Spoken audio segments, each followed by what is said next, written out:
সপ্তমীতে পুরো 14 গোষ্ঠী মিলে আজকে আমরা চলে গেছিলাম বনগাঁতে কাউতালি করতে। আর তার জন্য সন্ধ্যাবেলা রেডি হয়ে চলে গেছিলাম ঈশাদের বাড়ির সামনে। আর গিয়ে তো দেখি ঈশা আর আকাশ ফুচকা ছাড়াচ্ছে। যেহেতু আমাদের 4 জনের আজকে যেতে একটু লেট হয়ে গেছে, তাই জন্য রিঙ্কি ওরা গিয়ে সাতপাড়ায় দাঁড়ায়। তারপর আকাশদার দোকানে কিছুক্ষণ আড্ডা দিয়ে চলে গেছিলাম পেট্রোল পাম্পে তেল ভরার জন্য। আর পেট্রোল পাম্পে গিয়ে তো দেখি পৃথিবীর সব গাড়ি এইখানে। পঞ্চমীতে কলকাতায় গিয়ে এরাম চিল্লাইছি যে আমার গলা পুরো ভেঙে গেছে। আমার ভয়েস শুনে হয়তো তোমরা বুঝতেই পারছো। এইদিকে আমরা তেল ভরছি আর এদিকে মেয়েগুলোরে দেখো এখানে রিলস বানাচ্ছে। পেট্রোল পাম্পও ছাড়লো না রিলস বানানোর জন্য। মানে কোনো একটা ফাঁকা জায়গা হলেই হয়, এরা সেই জায়গায় ছবি তুলবে, ভিডিও বানাবে। প্রথমে তো গাড়ি নিয়ে বনগাঁয় ঢুকতেই পারতেছিলাম না, তারপরে এদিক ওদিক অলিগলি চিনে ম্যাপ অন করে তারপরে আমরা প্রতাপগড় মাঠের পাশে আসে এখানে গাড়ি রাখছি। আর এদিকে সীমানে দেখো এদিকে সব আমরা গাড়ি রাখছি, আর ও এখন চিরনি মিরনি মেকআপ বের করে রাস্তার মধ্যে মাথা আশ্রাচ্ছে মেকআপ করছে। মানে তোমরাই ভাবো এরা কিরকম, এদের ব্যাগের মধ্যে ফোটলা ফুটলি করে এক গাদা মেকআপ নিয়ে আসবে যাতে রাস্তার মধ্যে মেকআপ খারাপ হয়ে গেলে সব লাগাতে পারে। কিন্তু আমরা পুরো 14 গোষ্ঠী মিলে চলে আসলাম। আমাদের গোষ্ঠীর আজকে কিন্তু কেউ বাদ নেই, সবগুলো মিলে চলে আইছি বনগাঁ। আর পুজোর সময় এরকম সুন্দর লাইটিং দেখতে আমার কিন্তু খুব ভালো লাগে। আর দেখো প্রথমে কিন্তু আমরা চলে এসেছিলাম প্রতাপগড় মাঠের এই প্যান্ডেলটা দেখতে। শুনেছিলাম এইবার প্রতাপগড়ের মাঠে কি একটা মন্দিরের থিম করছে। আর সত্যি বলতে বাইরে থেকে কিন্তু প্যান্ডেলটা খুবই সুন্দর দেখাচ্ছিল, কিন্তু ভিতর থেকে কিন্তু আরো সুন্দর ছিল। আর এইদিকে দেখো সবাই যখন ঠাকুর দেখতে ব্যস্ত,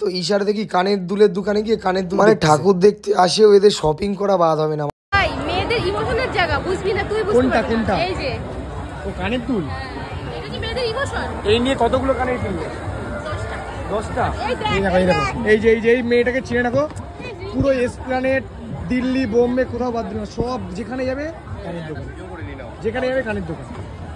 একটা ঠাকুর দেখা তো কমপ্লিট হয়েছে, এইবার হচ্ছে খাওয়ার পালা। মানে এবার কে কত খাতি পারে তোমরা শুধু। আর খাওয়ার জন্য কিন্তু প্রথমে সবগুলো চলে আসছিল একটা ফুচকার দোকানে, ফুচকা গিলা। আর এই ফুচকার দোকানে গিয়ে এরা এক একজন যা শুরু করছিল, এ বলে মানে জল দিয়ে দাও, এ বলে জল ছাড়া দাও, এ বলে শশা দিয়ে দাও। মানে ওই কাকা যেদের তারাই দিন এদের ভাগ্য। আর এদিকে তিতলিরে দেখো পুরো ফুচকাটা খাই নিচ্ছে, আছে জল পড়ে থাকছে, ওইটা শুরু ধরে খাওয়া। তো যাই হোক মেয়েগুলোর এবার খাওয়া হয়েছে, আমি অবশেষে একটু জায়গা পাইছি। এরা তো পুরো জায়গাটা জুড়ে খাচ্ছিল, ওই জন্য আমি আর খাতি পারিনি। ওই জন্য সবাই এদিকে ফুচকা খাচ্ছে আর ঈশা গিয়ে দেখি লুকায় লুকায় এই দোকান দিয়ে মোমো খাচ্ছে। এইবার চলে আসে তিতলি কটন ক্যান্ডি খেতে, পাগল হয়ে গেছে। দেখো তিতলিটা দেখো পাগলা হয়ে গেছে। মাল ক্যান্ডি খাবি? কিনে দে ভাই। কি খাবি বল, কোনটা খাবি?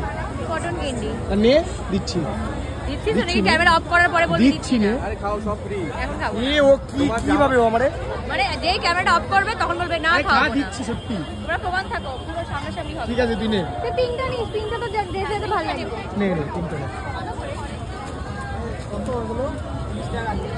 মানে দেখছো গাইজ এরা আমারে কিভাবে এদের এত পরিমাণে খাওয়ায়, তারপরেও বলেন আমি নাকি কিপটে কিছু খাওয়াই না, মানে কিছু। আর তারপরে মোমোর দোকানের এই দাদাটার সাথে কিন্তু অনেক কথা হলো। দাদা কিন্তু আমাদের সবার ভিডিও দেখে বারবার করে আমাদের বলছিল যে ওনার 3টে স্টল আছে, তার মধ্যে ছিল একটা মকটেলের দোকান। উনি কিন্তু বারবার করে আমাদের বলছিল যে তোমরা মকটেলের দোকানে গিয়ে একবার ট্রাই করে দেখো, বারবার রিকোয়েস্ট। সত্যি বলতে দাদা আমাদের আজকে একটু তাড়াহুড়ো ছিল বলে আমরা যেতে পারিনি, কিন্তু নেক্সট দিন যদি কোনোদিনও যাই বনগাঁতে তাহলে অবশ্যই তোমার দোকানে আরেকবার যাই। আর তারপর এই বোনটা এসে আমাদের কাছে অনেকক্ষণ ধরে টাকা চাইছিল, কিন্তু যেহেতু আমাদের কাছে ক্যাশ আমরা ক্যারি করি না, তাই জন্য আমরা ওকে ক্যাশ দিতে পারি। কিন্তু তারপর ওর পছন্দ মতো একটা খাবার ওকে কিনে দিয়েছিলাম আমরা। আর এদিকে ঈশারে দেখো, ঈশা নাকি রুগা হবে, ও যেইখানে পায় মানে রাস্তায় দাঁড়ালি ওর কোল্ড ড্রিঙ্কস। আর তারপর ঈশার দেখা দেখি পিউ কেন বাদ যাবে, পিউও চলে গেছিল একটা কোল্ড ড্রিঙ্কস আর ফুটি নিয়ে। আর তারপর ফুটিটা খাইতে খাইতে কখন যেটা প্যান্ডেলের সামনে চলে আসি, পুরো জঙ্গল পানা করছে, সুন্দর লাগছিল বেশ দেখতে। বাইরে থেকে এই জঙ্গলের থিমটা কিন্তু বেশ ভালোই লাগছিল। আর তারপর ভিতরে গিয়ে দেখি কি করে যেন একটা আগুন মাগুন জ্বলতেছে, আগুনটা দেখে তো আমি ভয় পেয়ে। প্যান্ডেলটা থেকে বাইরে বেরোনোর সময় তো দেখি এই জায়গায় পুরো ভাসান ডান্স হচ্ছে, মানে যে যেরাম পাচ্ছে সেরাম না। এতক্ষণ ধরে মাত্র মনে হয় 2টো প্যান্ডেল আমরা দেখছি। আর এদের এই পায়ের অবস্থা দেখো, একজন পায়ের জুতো খুলে নিয়েছে, একজন পা আমার চুল। গাড়িতে করে ঘুরিয়ে ঘুরিয়ে এরা ঠাকুর দেখে বেড়াচ্ছে, এরপরেও নাকি এদের পায়ে ব্যথা, কারণ মাথায় ব্যথা। তাহলে এদের যদি হেরে হেরে ঠাকুর দেখতে দেওয়া, এরা কি করবে? আর তারপর এত সুন্দর একটা লাইটিং পার করে আমরা চলে গেছিলাম এগিয়ে চলো সঙ্গে। আর বনগাঁ এগিয়ে চলো সঙ্গের এইবারের থিমটা কিন্তু আমার আগের থেকে অনেক বেশি পছন্দ হয়েছে। এইদিকে তো মাঠে গাড়িটা রাখতে পারলাম না, সব দেখো নামেই চলে গেছে এই আসারে। আর এইদিকে তো ঈশার আসার কিনে, মানে কি কুলের আসার না কি একটা কিনে তো একা একা খাওয়া শুরু করে দিচ্ছে। আর তারপর অয়ন দাদা লোভ দেশে, অয়ন দাদা আজকে যদিও খাবারটা না দিত, তোর বাড়ি গিয়ে আজকে নিজ্ঞা থাকা। আর সবাই এদিকে খেতে ব্যস্ত। আর তিতলিরে দেখো একখান বাচ্চাদের হাতি নিয়ে ওই জায়গায় খেলা শুরু করে। আর তোমরা যারা যারা বনগাঁতে ঠাকুর দেখতে গেছো, তোমরা অবশ্যই কমেন্টে জানাবে যে বনগাঁর কোন ঠাকুরের প্যান্ডেলটা তোমাদের সব থেকে বেশি ভালো লাগে। যেহেতু আমরা পুরো 14 গোষ্ঠী মিলে যাই, তাই জন্যই আমরা সব ঠাকুর দেখতে পারিনি, একটা দুটো প্যান্ডেল দেখেই বাড়ি চলে আসতে হয়। কারণ আমাদের গ্রুপের মেয়েরা জম্বের অলস, এরা